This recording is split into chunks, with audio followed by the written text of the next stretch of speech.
Quoi, je t'en dirais? Ah, putain, oui, c'est vrai. Regarde, on s'en fout. Je m'en allais le partir, mais non, c'est arrêter de dialogue. Oh!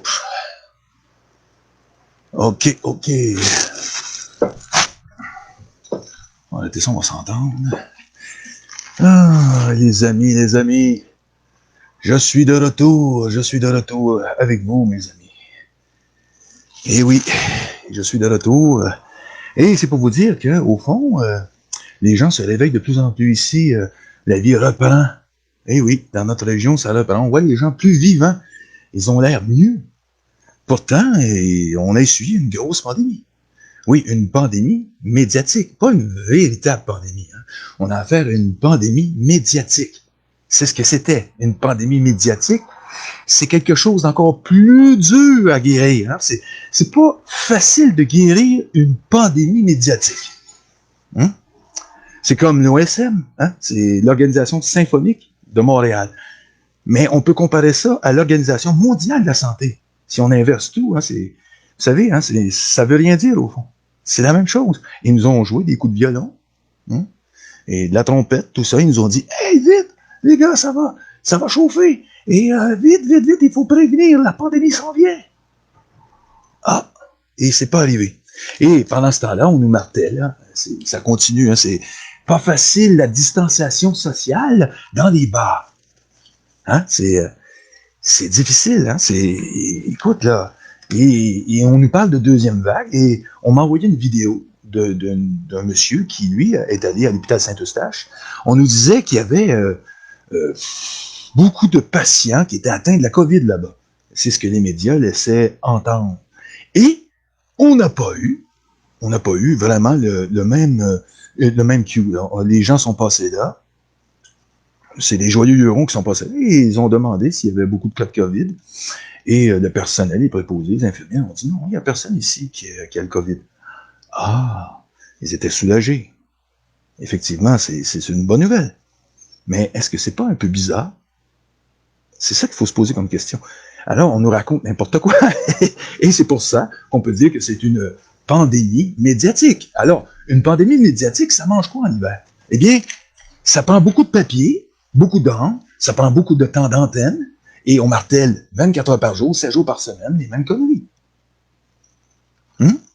Et Arruda va nous dire que c'est pas terminé, qu'il va y avoir une deuxième vague, et par-ci, par-là, tralala, et voilà.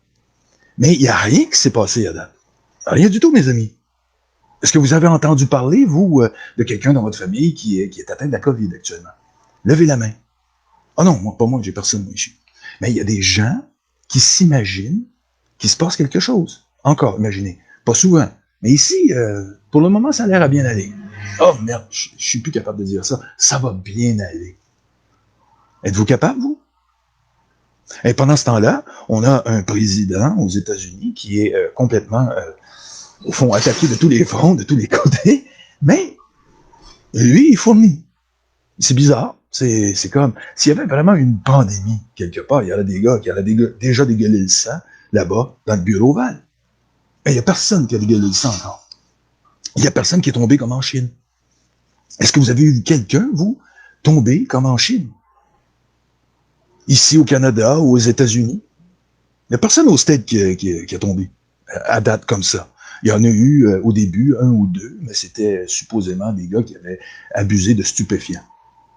Alors, il faut se dire que là, ils l'ont peut-être passé dans le cas de COVID, mais le gars a abusé des stupéfiants. Et c'est pas la même chose tout à fait. Mais c'est des choses qui arrivent. Je veux dire, aujourd'hui encore, il y a des gens qui abusent des stupéfiants. Mais est-ce que pour autant c'est un cas de COVID? C'est une case vide, oui, effectivement, mais ce n'est pas un cas de COVID. Et pour dire qu'on continue quand même à marteler dans la presse mainstream toutes les foutaises qu'on peut. Vous savez, ici, ça commence dans la page, c'est la page 4, Actualité, Journal de Montréal. On nous dit que le Québec en confinement, sorti, bon, compliqué de faire distancer les jeunes fêtards. Parce que les jeunes, selon eux, se moquent de la distanciation sociale. Ben, ils sont pas tout seuls, les petits, à se moquer de la distanciation sociale. Mais avec regardez-moi. Je me moque d'eux aussi. On n'en a rien à faire de leur saloperie de conneries parce que c'est de la foutaise. Peu. Ils disent que les Montréalais fuient la ville. Mais pour cause, où on voit le plus de masques, c'est en ville, supposément. Hum? Bon, on a passé là et on a vu quelques masques, oui. Et ça va faire quoi dans notre vie? Est-ce que ça va changer notre vie? Ils disent que le virus a la vie dure. C'est ce qu'ils nous disent. C'est pas plutôt le nouvel ordre mondial à la vie dure, que la cabale a la vie dure, que l'État profond a la vie dure. C'est eux qui ont la vie dure, pas le virus. Un virus, ça fait une forme de cloche. Hein? Tu attrapes, hein? Ça fait une saison, et par la suite, c'est fini. C'est comme ça que la nature fonctionne, quand c'est naturel. Mais c'est quoi, au juste, un virus médiatique? Mais c'est ça. Un virus médiatique, ça a la vie dure. Mais derrière ça, il y a quelque chose, en gros, qui est plus la vie dure que n'importe quelle chose naturelle. Hein? Oui, des overdoses, exactement. Et c'est ce qu'on a eu. Il y a eu beaucoup d'overdoses aussi, je suis convaincu, qui ont passé dans les cases vides. Hein? Oui, dans les cases vides. Est-ce que moi, je vais porter le masque? Est-ce que je vais porter le masque dans les transports publics? Pour le moment, ici, on n'a pas de transport public. Ici, c'est des véhicules. Et moi, je voudrais bien les voir venir nous dire de porter des masques. Parce que de toute façon, s'ils ne se décident pas, et ils ne pourront pas le faire, et de toute façon, on sait très bien que c'est du foutage de gueule, parce qu'actuellement, les gens se portent très bien. Ça va très bien. Il n'y a rien d'extraordinaire qui se passe. Et s'il y a quelqu'un dans mes auditeurs qui a connu quelqu'un qui a été vraiment victime des mêmes symptômes qu'en Chine, là, tombé en pleine face, le gars, tu sais, oups, puis il se retenait aussi, hein, parce qu'on peut regarder, à un moment donné, je vais vous en passer quelques-unes, on voit le gars tomber. Et aussi, moi, vous savez, j'ai enquêté sur tous les genres de complots, je me suis toujours vraiment là, donné à 100% là-dedans, pour tout comprendre. J'ai étudié la cabale, comment il fonctionne, et j'ai toujours fait ça. Pourquoi? Parce que ça m'a toujours intéressé. Il y a des gens qui me disent, mais pourquoi tu fais ça? Mais parce que il faut s'intéresser à ceux qui nous dirigent. Il y a ceux qui disent être la vérité, être les plus de science, les plus de tout, quoi. Ils sont sages, ils sont judicieux, ils n'utilisent que la science, toujours. C'est la science. Mais il n'y a rien de scientifique là-dedans. Et par la suite, on sait que qu'ils vont nous amener des pseudo-preuves, au fond. Mais des pseudo-preuves, c'est quoi? Des artefacts, scientifiques. Parce qu'au fond, on ne sait rien que ça. Il n'y a pas de preuves. On les attend toujours, les fameuses preuves. Et pourquoi ils ne veulent jamais affronter l'opposition là-dedans? C'est vrai. Pourquoi? On en a eu une preuve avec Bernard Lachance. Hein? Monsieur Bernard Lachance a défendu son point de vue, étant donné qu'il est homosexuel et qu'il a été, au fond, déclaré atteint du sida. Il a payé la thérapie et il s'est fait, au fond, violer par Big Pharma. Et c'est normal qu'il soit en calvaire. Qui ne serait pas? Qui ne serait pas? Moi-même, j'ai été violé par Big Pharma. Et j'étais en calvaire. Et qui ne le serait pas? Il y a des gens qui disent, oh, moi, vous savez, ben, d'abord, on va te faire crucifier tout de suite, t'es Jésus-Christ en personne. Présente la joue gauche, prends des pilules, vas-y. Il va accepter le vaccin quand il va sortir. Il y en a qui vont le faire. Mais si moi je vous disais que demain, OK, le vaccin sortirait, je dirais non. Et que dans 15 jours, il sortirait, je dirais non. Et dans un mois, et peu importe, dans un an, jamais. Autant dire jamais. Je n'accepterai jamais de me faire vacciner. C'est clair? Mais il y a des gens qui s'imaginent que la vie va reprendre sa normalité grâce au vaccin et grâce à la vaccination qu'ils sont en train de nous organiser.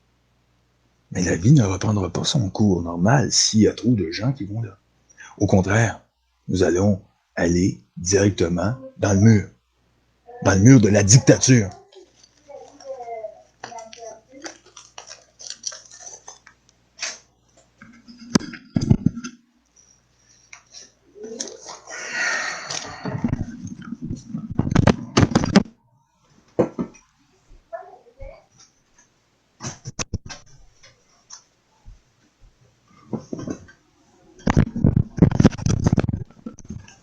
Ah, le silence. Eh bien, j'ai pas fini d'éplucher. Mais il y a des choses incroyables. Moi, quand j'étais au pub, on a un resto-bar ici pas loin, on épluche le journal, les amis, on s'assit, on prend un verre là, et on voit évidemment le staff qui s'affaire et qui respecte les règles du gouvernement. Parce que, vous savez, hein, quand on a un permis de boisson, qu'on a un permis de, etc., qu'on a affaire avec le gouvernement, on doit s'y plier. Faute d'avoir des problèmes avec le gouvernement. Mais pour ce qui est de la clientèle, il y a des gens qui portent le masque. Oui, certes, il y en a qui portent le masque, mais il y en a d'autres qui ne le portent pas. Et moi, je fais partie de ceux qui ne portent pas le masque. Parce que ça sert à rien. Ça a été réellement organisé pour entretenir la psychose collective au sujet de la maladie du COVID-19. C'est une maladie, la maladie médiatique. C'est tout, ça n'a aucun rapport. J'ai été un des premiers à me méfier et à tout scruter dès le départ. Et j'ai vite vu que c'était autre chose qu'un virus, que c'était plus que ça, que c'était vraiment un plan de dépopulation, un plan orchestré de main de maître pour amener les gens justement vers une arme feutrée. Une arme feutrée. Une arme tout à fait surnoise, parce que au fond, c'est pour notre bien, c'est pour nous aider. Ils veulent nous aider, ils veulent nous injecter quelque chose dans le corps.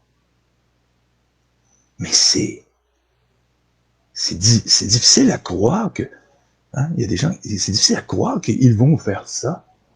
Et c'est ce que j'entends souvent, mais c'est très difficile, je veux y croire parce que il y a quelque chose qui ne fonctionne pas. Il y a des gens qui m'ont dit ça. Il y a des choses qui ne fonctionnent pas là-dedans. Et comme quoi, madame? Ou comme quoi, monsieur? Mais, par exemple, que c'est la première fois qu'on voit une affaire comme ça.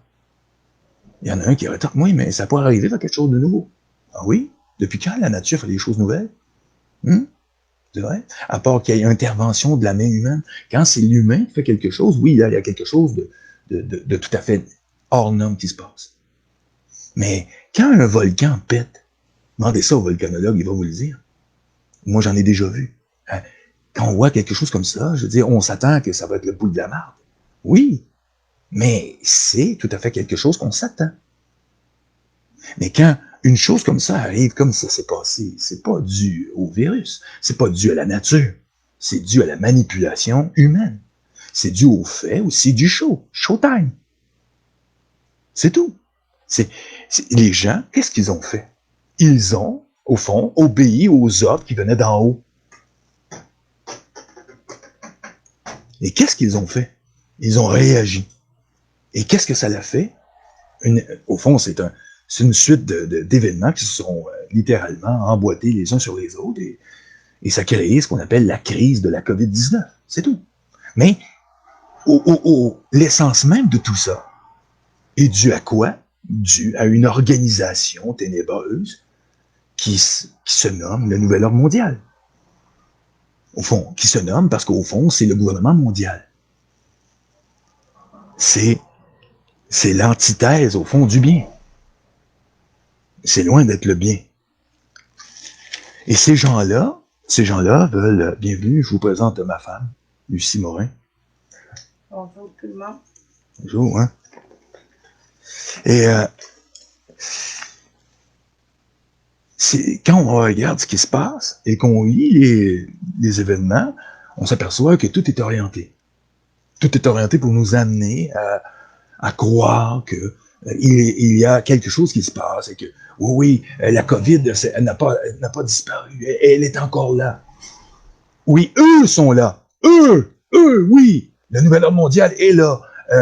Arruda est là avec son staff au complet et son premier ministre qui lui liche les orteils. Oui, eux sont là. Mais la COVID, c'est une case vide, il n'y a rien. C'est du foutage de gueule. C'est clair? Parce que se faire manipuler comme ça, on le ressent. Moi, je ressens la manipulation même. Si j'en suis pas victime, je la ressens, cette manipulation. Parce que je constate les choses avec mon intelligence. Et je vois qu'il n'y a pas de pandémie. Aujourd'hui, je suis libre entièrement à 1000% pour vous dire qu'il n'y a pas de pandémie. Il n'y en a jamais eu. Il n'y a jamais eu de pandémie. Simplement que de la pure manipulation. Et c'est pour ça qu'il faut en finir avec ces gens-là. Il faut qu'ils arrêtent de nous manipuler. Ça devient vraiment ridicule. C'est le comble du ridicule. Ils veulent nous assassiner, qu'ils sortent les guns. C'est tout. Vous voulez en découdre avec nous, avec la masse? Ayez des couilles. Sortez-les vos putains de guns. C'est tout. Au lieu de nous la faire comme ça, hein? La faire comme ça, la faire d'une manière vicieuse. On veut vous sauver. On veut vous sauver. On vous aime. Mais on parle de dépopulation, puis on parle qu'il y a trop de gens sur la planète depuis des années qu'on dit que c'est un problème. Depuis des années, depuis un siècle qu'on dit ça. Qu'on répète que, puis l'autre qui dit, oh, si je reviendrais dans une autre vie, je me transforme en virus pour régler le problème d'un virus mortel. Putain de monarchie sale. Bande de trous de cul. Et après, ça vient nous dire que ça veut nous sauver. Pour qui nous prennent pour des fous? C'est comme si Jack l'Éventreur dirait avec son couteau devant toi, il dirait, hey, Jack the Ripper, je suis gentil, moi. Je vais te éventrer. OK? Mais ça fera pas mal. Oui, il va te dire, choisis, OK? Je vais t'éventrer, je m'appelle Jack Ripper, et je vais t'éventrer, OK? Mais ça va faire mal. Après, tu as un autre choix de réponse, pareil comme à la SAC, tu sais, quand tu passes ton permis de conduire, là, il donne la case C, c'est « Je suis Jack the Ripper, et maintenant, je vais te planter mon couteau dans le bide, mais c'est pour ton bien, et ça va pas te faire mal. » La réponse est, pour nous, hein, la réponse pour nous, c'est A et B. Et pour la cabale, et Legault et Arruda, c'est C. Ils vont cocher C. Est-ce que vous voyez où je vais en venir? À un moment donné, il faut arrêter le foutage de gueule. Parce que ils sont jamais cachés que ça les écœure de voir le monde comme ça, qu'il y avait trop de monde. Ça. Puis il y a même des crétins qui embarquent là-dedans aussi. Oh oui, il y a trop de monde, c'est vrai, puis blablabla. Hey, les morons. Puis vous allez aller à la vaccination. Hey, peut-être que vous allez aider la cause. Allez-y. Allez-y. Ça va être un bon débarras d'avoir des crétins en moins. Parce que c'est ça. Aujourd'hui, c'est la grande sélection naturelle qui va se passer, qui est un peu organisée d'une manière artificielle. Maintenant, ça se passe entre les deux oreilles, à savoir, est-ce que j'y crois? Est-ce que je crois qu'ils veulent m'aider, ces gens-là? Ces métèques qui sont en haut, tout ça, est-ce qu'ils sont vraiment de mon bord? C'est la question que tu dois te poser, toi qui m'écoutes, puis que c'est la première fois que tu m'écoutes. Est-ce que tu dois aller te faire vacciner? Aller à ce vaccin qui s'en vient. Parce que, vous savez, hein, notre ami Trudeau a acheté toutes les seringues. Il les a tous achetés. Ils sont déjà prêts. C'est déjà, il y en a 35 millions, là, qui sont prêts. Tout est prêt. On est prêt à vous l'injecter dans le sang. Et pourquoi, le moron, tu vas te faire injecter des substances inconnues ou des substances dégueulasses dans ta circulation sanguine? Polluer ton sang. Le sang, c'est la vie. Et plus ton sang est pollué, plus ton corps souffre, ignoble, imbécile. Sans t'en rendre compte, tu te sens un peu plus fatigué, tout ça. Mais c'est dans ton sang que ça circule. Tu te mets des saloperies dans ton sang, c'est comme la malbouffe. Quand tu bouffes, ça va dans ton sang. Toutes les cochonneries, l'alcool que tu peux ingurgiter, vont dans ton sang. Et plus tu abuses des bonnes choses que tu penses, ben, t'es malade. Est-ce que le vaccin va être aussi... J'aimerais mieux prendre un verre de whisky que recevoir un vaccin. Tant qu'à faire. Je vous souhaite évidemment bien du bonheur pour ceux qui seront vaccinés et de penser que vous allez être sauvés. Je vous souhaite une longue vie aussi, mais elle risque d'être brutalement raccourcie quand eux vont le décider, parce que avec la technologie, qui sait ce qui vous attend? Parce qu'on parle de nanotechnologie. Et c'est du domaine de l'inconnu pour monsieur tout le monde. Hein? Il n'y a personne qui... Est-ce que vous avez des microscopes électroniques pour aller vérifier la saleté qui va vous être injectée dans votre sang? Est-ce que vous avez quelqu'un que vous connaissez de confiance? Je ne parle pas du gouvernement. On s'entend dessus? Je parle de quelqu'un, moi. Quelqu'un dans votre entourage qui a les capacités scientifiques d'analyser le produit pour voir si vraiment on l'a l'affaire. Combien de fois, les amis, il y a eu justement des gens qui sont tombés malades à cause de médicaments, qui a eu des recours collectifs, etc., des avocats qui ont travaillé pendant des années sur des causes pratiquement perdues et qui, ont fini par gagner aux États-Unis surtout, en Australie, en Angleterre. C'est pendant des années, des années. Vous pouvez tout vérifier ça, vous trouverez tout ça, les scandales, les scandales pharmaceutiques. Dans le Google, vous allez tout trouver. On n'allongera pas sur le sujet là-dessus. C'est connu. C'est du factuel. Et pourquoi un vaccin fait à la va-vite? Je sais qu'il n'a pas été fait à la va-vite, hein? Prenez-moi pas pour un cave. Moi, je sais que c'est déjà tout entreposé puis c'est déjà prêt. Mais je vais vous dire, on va le prendre comme ça, on va le faire à l'envers. Les doses sont déjà là. OK. Pour moi. Pour vous, on va s'imaginer que vous pensez qu'ils l'ont fait à la va-vite. Est-ce que c'est mieux? Non. Pas du tout. C'est hyper dangereux. On va dire que j'ai tort, que les doses ne sont pas entreposées avec toutes les nanosphères dedans. On va dire que c'est un vaccin qui a été fait avec des grands spécialistes de CanSino, biotech, en Chine, avec l'armée chinoise, tout ça, qui a été approuvé par Santé Canada, qu'on disait dans ce torchon de merde. Et après, vous allez vous faire injecter. Vous allez trouver ça merveilleux. Vous allez aimer vous faire injecter. C'est tellement le fun de se faire injecter de la merde dans le corps. Moi, j'aime ça. J'aime ça, surtout quand j'ai envie de mourir. J'ai pas eu envie de mourir depuis un bon bout de temps. Et si j'ai le goût de mourir, je me dis, peut-être qu'avec ça va être la mort douce. Je sais pas, moi. Ça risque d'être brutal. On sait pas exactement. Il y a personne. Ça va être une première. Vous savez, ce qui s'en vient avec cette vaccination massive de la planète, c'est quelque chose de jamais vu. Quelque chose d'incroyable qui va se passer. Mais pour eux, de positif, pour nous, de très négatif. Parce que quand le muret de la population va s'abattre, eh bien, c'est les foudres de la puissance la plus pure au niveau de la dictature que jamais l'humanité aura connue, qui va s'abattre sur nous. Sur nous tous. En tout cas, les survivants, ceux qui vont avoir survécu à ce truc. Et ça sera pas drôle, on ne l'aura pas facile. Je peux vous le dire. Ça va être très difficile. Ça sera pas évident. Et pour ce qui est des nouvelles, comme je vous dis, il faut être bien accroché. Et quand vous écoutez la télévision, il faut avoir une tête bien accrochée sur les épaules pour écouter toutes les conneries qui nous débitent à longueur de journée, parce que c'est de la foutaise. Et je vous le dis, c'est de la pure foutaise. En tout cas, pour moi, c'est garanti, il n'y aura pas de vaccination. Et je le conseille à tous, n'allez pas à la vaccination. Et menez votre vie, commencez à vivre. Vivez, mes amis, parce que c'est tout ce qu'on a besoin, vivre. Recevoir ses amis, parler, discuter, un petit repas, un bon repas de bonne santé, ensemble. C'est la chaleur humaine qu'on a besoin, pas la distanciation sociale. Ça sert à quoi, ce truc-là? À part se servir au nouvel ordre mondial, au gouvernement mondial, ça sert à personne. Est-ce que c'est clair? Ça sert à rien. Ils nous ont dit que ça servait à quelque chose. Pour eux, pas pour nous. Moi, je ne l'ai pas pratiqué avec les gens qui ne voulaient pas pratiquer. Je l'ai pratiqué pour respecter les autres parce que je suis démocrate. Moi, je respecte. Quand je dis démocrate, je ne suis pas partie du Parti démocrate aux États-Unis. Je vous dis simplement que je suis pour la démocratie et pour respecter ceux qui veulent. Moi, je suis pour le vivre et le laisser vivre.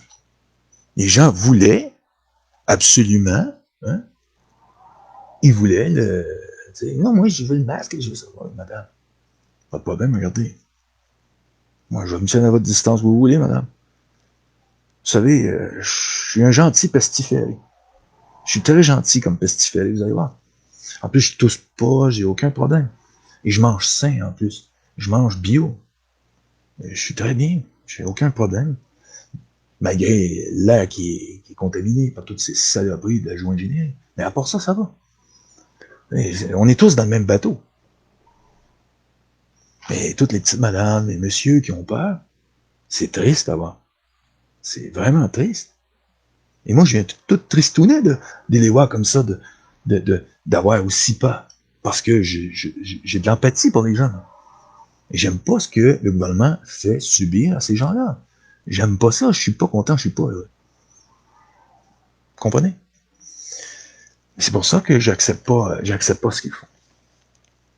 Il y a des gens qui s'imaginent qu'un complot comme ça peut pas s'organiser. Il y a des gens qui m'ont dit, hey, pourquoi ils feraient une telle chose?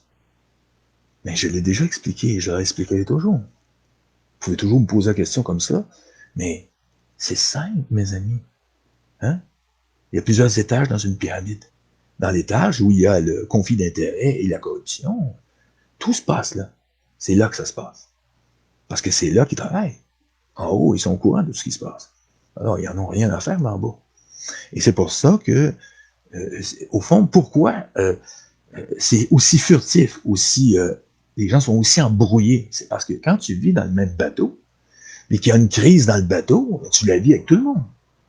Et si tu n'as pas la tête bien accrochée sur les épaules, puis que tu vois pas ce qui s'est passé en dehors du bateau, avant de savoir qu'il y avait une torpille qui t'a lancée puis qui a frappé le bateau. Hein? Tu peux pas imaginer que l'eau qui est en train d'entrer dans ton bateau venait de l'extérieur. Comprenez-vous? C'est ça la cabale, c'est ça le nouvel ordre mondial. Et c'est pour ça que les gens, étant donné qu'ils restent dans le bateau, ils ne voient que du feu. Ils s'imaginent que tout ça est vrai. Mais il n'y a rien de vrai. C'est ce qu'on a, de la pure manipulation. Mais un complot, comme tel, comme Kennedy, par exemple, regardez, il y a des images, moi j'ai des disques durs pleins, j'ai fait des enquêtes là-dessus, je me suis toujours intéressé parce que les meilleurs complots à élucider font de nous les meilleurs limiers, justement, en complot. Moi, j'en suis un des meilleurs. Et quand je commence à éplucher un dossier, je l'épluche toujours avec, et il faut que j'aie tout ce qui est proche de la cible. Par exemple, de JFK.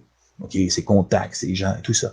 On monte tout au fond, un échafaud de vraiment un casse-tête, un puzzle complet de tout ça, et qu'on va rassembler par la suite. Les noms, les contacts, les raisons, les conflits d'intérêts et les intérêts qui vont avec. Hein, parce qu'un conflit d'intérêts, c'est pas tout à fait un intérêt. Hein? Et par la suite, on voit tout. Il y a des images aussi qui valent 1000 mots, par exemple, comme les policiers de Dallas, qui ont des pochettes de sang dans les mains, cachées derrière le dos, comme ça, et que tout à coup, ils envoient ça directement sur la banquette. Mais pourquoi ils ont fait ça, d'après vous? Est-ce que vous avez une idée? Le gars, là, il fallait qu'il gagne du temps. Il avait besoin de gagner du temps. Quand ils sont arrivés à Parkland, si le président était mort, il n'aurait pas pu maquiller tout ça et faire en sorte que tout ça ait l'air ce que ça a eu l'air avec la commission Warren. Il fallait du temps. Et ils en ont gagné du temps, les gars. En faisant ça, un mort, ça ne saigne pas. Okay? C'est connu depuis très longtemps, ça. Hein? Même au temps du Far West. Okay? Un mort, ça ne saigne pas. Bon. Alors, il fallait qu'il ait saigné comme un cochon. S'il a saigné comme un cochon, c'est parce qu'il est resté vivant longtemps. Hein? Alors, ceux qui étaient de la garde rapprochée ont vu du sang, ont dit, OK, c'est beau. Il y en a qui sont rapprochés. Ceux qui n'étaient pas dans le game, c'était pour eux. Vous savez, quand on fait un show, c'est pas pour ceux qui sont conscients de ce qui se passe. C'est pour ceux qui sont inconscients de ce qui se passe. Pour les entretenir dans cette inconscience. Au fond, c'est ce qu'on appelle le rideau de fumée. Ces gars-là ont travaillé, on voit très bien que c'est un complot. Des policiers de Dallas, on voit un motard et un policier avec sa casquette. Le gars arrive, hein, et l'autre qui est justement devant la limousine. La capote était remise parce que c'est normal, il y a eu c'était une scène de crime, même dans les années 60, les enquêteurs s'organisaient, ils devaient mettre la capote sur la limousine de Kennedy. Ils ont mis la capote, et eux autres en ont profité pendant qu'il y avait la capote. Ils ont balancé du sang sur la banquette, côté chauffeur, arrière. Et quand on regarde le 2 pièces de Jackie, hein, de la femme John Fitzgerald Kennedy, elle s'est pas assise dans le sang, elle aurait dû être pleine de sang. Il n'y a pas de sang. Les images qui sont tout de suite après, débarquées de la route, pas de sang. Et pourtant, il y avait du sang. Il y avait du sang sur la banquette. Elle n'était pas beurrée jusqu'aux genoux. Là. Avec le sang, la quantité qu'ils ont mis, les gars, vraiment, c'était exagéré. Mais ils l'ont fait. Ils ont fait du show. Mais ça, c'est... Je l'ai démontré parce qu'on a discuté, j'ai discuté avec des gens là-dessus. Ils disaient, hey, as-tu des preuves de ce que tu avances? Ben oui, j'ai dit, j'en ai plus des disques durs. Où ils ont tiré, exactement où. Et c'est pas Oswald, avec son carcano, qui aurait pu dégommer Kennedy, une seule mouvante, avec son petit sa petite lunette de merde. Hein? C'est impossible. Mais on a fait des films à Hollywood pour essayer de nous faire croire qu'avec le cacano, on voyait comme on voyait dans les films. Est-ce que vous avez déjà essayé ça, une lunette comme ça? Hein? Ceux qui savent tirer avec des lunettes, ils savent de quoi je parle. Mais tu vois pas rien avec ça pratiquement. Avec une cible mouvante, c'est bon pour une cible qui est fixe, un orignal ou quelque chose dans le genre, un arme de chasse. L'orignal est en train de manger, il est fixe. C'est pas une cible mouvante qui roule à 30, 40 km/h ou 50 km/h, oublie ça. Tu n'y arriveras pas. Hein. C'est vraiment un coup de chance. J'y crois pas du tout. C'est impossible. Puis même le Carcano, une vieille carabine italienne. Mais tout ça pour vous dire que un complot, c'est ça. Mais il faut enquêter pour arriver à avoir la vérité sur le complot. Ici, c'est clair que c'est un complot, parce que les gars, qu'est-ce qu'ils ont à foutre de mettre du sang? Hein? La seule raison, c'est gagner du temps. Gagner du temps pour faire un show de boucan à ceux qui sont pas dans la confidence. Parce qu'il y en a qui avaient arrêté ça tout de suite là. Parce qu'eux, ils étaient pas... Vous savez, c'est pas tout le monde qui est mêlé quand il y a des complots, dites-vous que c'est quelques-uns qui savent. Tous les autres sont manipulés comme un théâtre de marionnettes. Tu sais, quand les gens ils disent, comment que... Tu sais, la plupart des débunkers nous disent que, pour dire que des complots n'existent pas, hein, le mot devrait être même rayé du dictionnaire avec les débunkers. Ils nous disent que un complot, il y a trop de monde là-dedans, c'est impossible. Mais non, ils oublient toujours la compartimentation.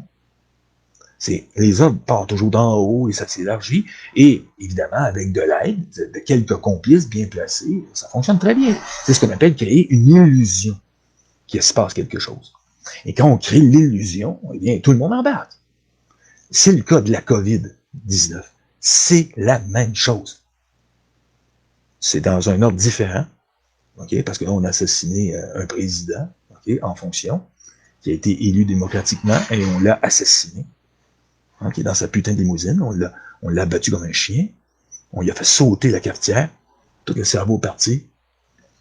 Okay, et il était en bouillie, le gars. Il était déjà mort. Et pourquoi on n'a pas retrouvé le cerveau en passant d'après vous? Hein? Parce que le gars, le cerveau est parti en bouillie. C'est-à-dire que ça prouvait qu'il était déjà mort. La balle fatale qui l'a tué, c'était dans la limousine, il était déjà mort dans la limousine. Il n'est pas mort à Parkland. Il n'est pas mort à l'hôpital. Il est mort dans la limousine. Mais tout pour vous dire qu'ils ont gagné du temps. Et grâce aux deux policiers qui étaient là, les troubles faits, on n'a vu que du feu. Parce qu'ils ont dit, putain, il a saigné comme un porc, le gars. C'est vrai. Je veux dire, ils ont vidé deux belles petites pochettes à deux comme ça, c'est au moins un bon litre de sang. Il y avait au moins 500 millilitres dans les mains, au moins facilement. Moi, j'y aurais vu que du feu. J'aurais pas vu les gars faire ça. J'aurais dit, bordel, il a souffert, le gars, il s'est vidé de son sang.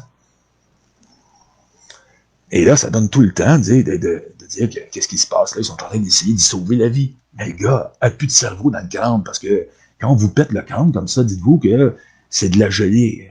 Le cerveau, là. C'est pas un film d'horreur, là. Ça sortit en giblotte, là. Il s'est fait vider. OK, il s'est fait vider la cafetière complète, là. Il n'y avait plus rien dans le crâne. Le gars était mort. Et quand t'as plus de cerveau, tu sais, c'est... Comment je peux dire ça? C'est très important d'avoir un cerveau pour que ça fonctionne. Hein? C'est l'interface entre l'âme, le corps spirituel. Parce que le corps spirituel existe, moi je suis croyant. Le corps spirituel est relié à cet organe directement pour nous prendre conscience dans ce monde. Et si ton interface n'est plus là, t'es plus là, t'es interfacé, justement. Et là, t'es vraiment effacé. T'es effacé de ce monde. Et c'est ce qui est arrivé à John Kennedy. Alors Jack est mort sur le coup. Alouette. Terminé pour lui. C'est pour ça qu'on dise ce qu'on veut à propos des complots. L'illusion est l'arme la plus sophistiquée d'un complot. C'est créer l'illusion. Et pour ça, ça prend beaucoup, beaucoup de maîtrise du terrain. Regardez, à l'époque, ils n'étaient pas encore habitués beaucoup aux caméras. Si on fait poigner ces deux gars-là, ils ne savaient pas que quelqu'un les vu. Et ça sortit bien après, bien des années après, ces documents-là. Il y a eu beaucoup, il me paraîtrait même qu'il y a encore des vidéos qui n'ont jamais sorti, parce qu'il y avait beaucoup de caméras à cette époque-là quand même, c'est bizarre à dire, mais c'était quand même un gadget qui était nouveau, mais qu'il y avait beaucoup de gens qui se l'avaient offert, et c'est normal, c'était un gars qui était très apprécié, c'était un président très apprécié, et les gens se disaient, c'est un personnage historique, on va se faire des films. Et il paraîtrait qu'ils n'ont pas tout ramassé, qu'il y en aurait qui seraient des petits malins qui ont caché ça, et que peut-être un bon jour, qui sait, on va voir des films qui vont être encore plus surprenants et qui vont décoiffer certains.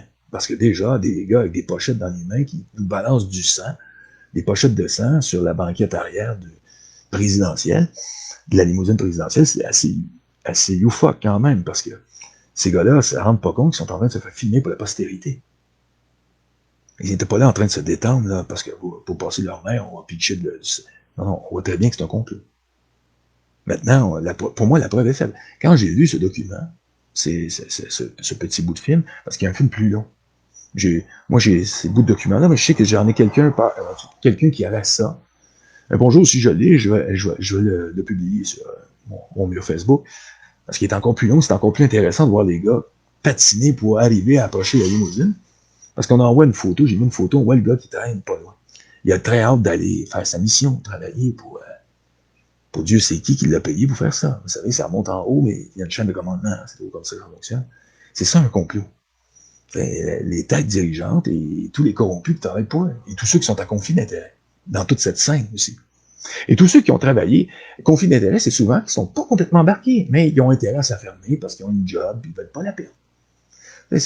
Ou ils ont une famille, puis ils ont peur de risquer pour leur famille, etc. Pour toutes sortes de raisons, c'est ça un conflit d'intérêt. Je suis en conflit avec l'intérêt de la justice. Est-ce que je vais parler pour un président mort? Ça va-tu le ramener à la vie, non? Alors, je suis mieux de la fermer. Parce que moi, je risque de crever, ma famille risque de crever, etc. Alors, quand les gens nous disent qu'un complot, c'est irréalisable, là, OK? On voit bien que c'est de la manipulation. Ceux qui croient ça, ce sont des débiles profonds. Croire qu'un complot n'existe pas. Et les journalistes qui disent ça sont plus des journalistes. Parce qu'un journaliste, c'est ça qui cherche des complots. Êtes-vous pas d'accord? Maintenant, les complotistes sont des journalistes. Maintenant, les journalistes ne sont plus des journalistes. Les gens comme à TVA ne sont plus des journalistes. Ils ne cherchent pas à avoir la vérité. C'est ça, un journaliste. Le journaliste va avoir le meilleur, c'est le scoop qu'il veut. Il veut le gros scoop. Les scoops, aujourd'hui, il n'y en veut plus. Non, les scoops, maintenant, sont des complots. Pour les complotistes. Les comploteurs, on ne s'intéresse plus à eux. Maintenant, on travaille avec eux, c'est pas pareil. On travaille avec eux, on va les aider à faire chier la population avec toutes sortes de saloperies. Et pourquoi aujourd'hui, dans ce direct, je vous parle de l'assassinat de Kennedy? Parce qu'on revient là-dessus. Pourquoi? Parce que c'est un complot. Et qu'on nous a toujours dit que c'était pas un complot. Et moi, je vous ai sorti une preuve parmi tant d'autres qui prouve que c'est un complot. Et ça, c'est une preuve visuelle, parce qu'une photo ou une vidéo vaut 1000 mots. Et quand on voit une pochette de sang que le gars est en train d'arroser copieusement la banquette d'une putain de limousine là, d'un gars qui est mort, qui était président des États-Unis, je pense pas qu'il est en train de se faire du plaisir pour l'Halloween. OK?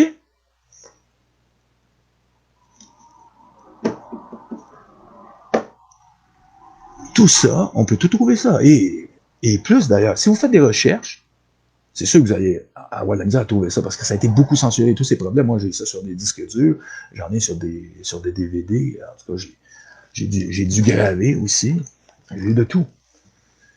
J'en ai des heures de plaisir, moi, des recherches que j'ai faites dans le temps qui m'intéressaient beaucoup. Et c'est fait. Vous pensez que les agences de renseignement n'ont pas tout ça? Ils ont tout ça. Ils ont tout courant de tout. C'est clair? Et les gens savent que c'est des complots. Beaucoup de gens le savent. Mais est-ce que la vérité, c'est ça qui est le plus important? Je vous le dis toujours. Les gens disent que c'était vrai. Non, c'est pas la bonne formule. C'est qui a le pouvoir? C'est lui qui décide la vérité. Celui qui a le pouvoir décide la vérité. Celui qui n'a pas de pouvoir décide de rien. Lui, il est victime des événements et des circonstances. Mais jamais celui qui détient le pouvoir. Celui qui détient le pouvoir, c'est lui qui détient, au fond, la vérité. Et c'est comme ça. Et c'est pareil pour les vainqueurs. Les vainqueurs sont ceux qui décident pour les vaincus, non pas le contraire. Il n'y en a aucune justice. La justice, c'est pour qui, ça? À qui? Et ça mange quoi? La justice, c'est pour vous, pas pour eux. Mais si on veut en finir un jour avec ça, puisqu'on veut vraiment quelque chose de différent, il va falloir que les gens soient plus conscients. Si vous restez dans l'inconscience et que vous acceptez ce monde comme il est, ben on va le vivre toujours. Ben, en tout cas, jusqu'à temps qu'on soit réduit à néant. Parce que ça, c'est leur plan. C'est ce qu'ils ont décidé pour nous. C'est vous qui devez décider, est-ce que on va les suivre jusqu'au bout? Ou est-ce qu'on va devenir plus mature et qu'on va accepter que ces gens-là existent et qu'ils font des coups de cochon comme ça à tous les jours? Mais que pour eux, c'est comme si c'était rien. Ils en ont rien à foutre. Ils font ça tous les jours. Tous les jours. Tous les jours. Ils n'en sautent pas un. Pourquoi? Parce qu'ils ne peuvent pas. Parce que s'ils donnent du temps aux gens, hein, les gens vont finir par réfléchir. Et c'est pour ça qu'on tient les gens occupés aussi. Et pourquoi que le système est aussi engorgé? Pourquoi qu'on veut tenir autant les gens au travail? Au lieu de s'arranger que le monde soit plus partagé dans le travail, mais c'est parce que justement, plus que tu cours pour gagner ta vie, moins tu as le temps de réfléchir. C'est comme ça que ça va la vie. Eux, ils connaissent tout ça, ces manottes-là. Et c'est pour ça que le surendettement, vous savez, en haut, ils n'en ont rien à foutre des dettes. Ils pourraient abolir ça demain matin, ça ne ferait même pas sourciller. Il y a des gens qui croient que c'est vrai. Oh mon Dieu, les dettes, tout ça. Il n'y a rien. Ça a toujours été une question de pouvoir, de maîtrise, au fond, des forces. Celui qui gagne les combats, qui gagne les batailles, par la force, devient le pouvoir, et c'est lui qui décide tout. C'est lui qui a toutes les richesses, c'est lui qui a tout dans les mains. C'est eux qui ont tout ça. C'est eux le système. Et quand je dis le système, arrêtez de passer toujours à l'étage. Les gens sont toujours là. Oui, l'argent, tu sais. C'est le nerf de la guerre. Oui, dans ton étage. En haut, c'est le pouvoir absolu, c'est pas pareil. OK? Oublie ça. C'est ce qu'on appelle un contrôle et une maîtrise complète. Et après, on parlait, les fortunes des rois, le bas, les dépôts, il n'y a pas d'argent, tu sais. C'était pas comme ça que ça commençait dans le temps. Pensez que ça commençait de même, les pouvoirs? Non. C'est lui qui en avait une plus grosse, ça marchait. C'est comme ça que ça marchait. C'est ceux qui étaient plus forts. Ceux qui avaient plus d'hommes. Qui allaient de conquête en conquête et qui agrandissaient leur territoire. Et qui prenaient les richesses qui étaient à l'intérieur. Mais la richesse était secondaire au pouvoir. L'homme de pouvoir, c'est beaucoup plus que de l'argent.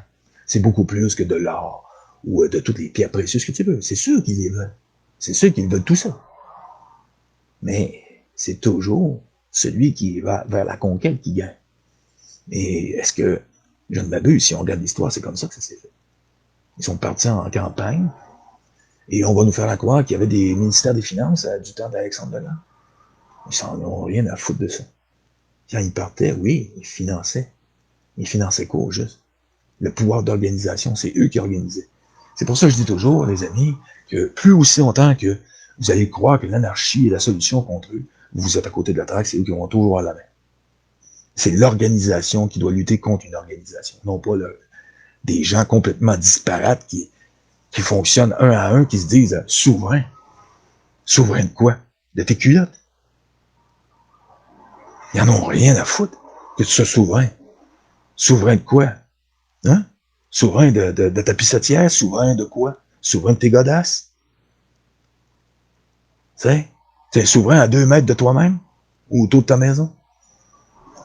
Est-ce que ça va faire une différence sur ceux qui sont organisés, qui maintiennent tout un pays en esclavage? Pas du tout. Rien du tout. Cette façon de penser, c'est eux qui l'ont fomenté. C'est eux qui l'ont emmené à travers des périodes, hein, surtout la période hippie, hein, des années 60. Ils ont tout organisé. Vous pensez que ces gens-là ont laissé ça au hasard? C'est peu les connaître. Vous pensez qu'ils sont aussi arriérés? C'est vous les arriérés. Vous pensez que vous êtes capable de faire face à quelque chose de ce genre-là en étant souverain de vous-même? Être libre, c'est suffisant. Puis après, de penser à s'organiser, ça, c'est être intelligent. De s'organiser tous ensemble, de se réunir. L'union fait la force. Non pas l'inverse. Et ceux qui pensent le contraire, mais vous êtes bien dupes. Vous êtes fait duper. Mais dupés par eux. C'est eux qui l'ont voulu. Et j'en prends toujours pour preuve, la preuve la plus récente de ça, de cette idiotie. Les gilets jaunes. Regardez les gilets jaunes, qu'est-ce que ça lui a donné? Zéro. Ils se sont fait battre, massacrer, hein, éborgner. Macron s'en est pour lécher. Mort de rire. Avec Castaner, tout ça, qu'est-ce qu'ils ont fait? Hein? Ils ont battu comme des chiens. OK, comme des moins que rien. Des moins que rien. Et s'ils avaient décidé de s'organiser, imaginez, là, la trouille les aurait pogné au cul, je peux vous dire. C'est pas seulement que le nom qui est important, c'est l'organisation. C'est les hommes, le pouvoir. Quand tu donnes le pouvoir à un homme, c'est que tu crées une tête et un corps complet. C'est ce que tu fais. Tu crées une tête, tu crées un corps complet. Mais quand tu disparais tout ça, il n'y a plus de tête. Une foule, ça n'a pas de tête. Et quand vous allez comprendre ça, eh bien, vous allez avoir peut-être une chance de vaincre ces gens-là. Sinon, oubliez ça. On est foutus. Et c'est pour ça qu'il faut comprendre ça. Et quand les gens vont le comprendre, qu'ils vont se poser un cerveau, qu'ils vont comprendre que c'est l'organisation humaine qui fait défaut face à ces gens-là, eh bien là, on aura une chance. Sinon, oubliez ça. On n'y arrivera pas. Il y a des hommes qui sont prêts à se battre. J'en ai vu plusieurs, même ici au Québec. Et je peux vous dire que ça a beaucoup d'intérêt. Moi, j'ai pas d'intérêt à ça, je veux rien savoir. Ça m'intéresse pas. Mais il y a des gens que j'ai vus que ça les intéresse. Et qui sont bons aussi. Et en France, c'est pareil. Allez toujours vers les petits partis. Allez vers les petits partis. Changez la donne une fois pour toutes au Québec. Changez-la. Montrez-la. Si les Français sont pas assez intelligents pour le faire, nos cousins, pourquoi qu'on ne le ferait pas nous? Pourquoi qu'on n'irait pas vers le petit parti qui, lui, est prêt à faire face à la cabale? Donnons un pouvoir, donnons-nous une tête. Et arrangeons-nous pour que tout ça en vaille la peine. Notre organisation à nous. Et comme ça, on aura notre justice. Et après, il y a des gens qui vont nous dire encore des morons que parce que le pouvoir, hein, ça corrompt les hommes. Ah oui, c'est sûr. Mais si on organise ça autrement qu'eux l'ont fait, eux, ils ont tout fait en cachette. C'est normal que ça soit corrompu, espèce d'innocent. Ça a toujours été en cachette depuis la nuit des temps. Il serait peut-être temps qu'on amène tout ça en pleine lumière, qu'on organise quelque chose en pleine lumière. Ce qu'on appelle une constitution faite par le peuple et pour le peuple. Pas compliqué, hein? Alors je vous laisse là-dessus. Méditez là-dessus, mes amis. À la prochaine.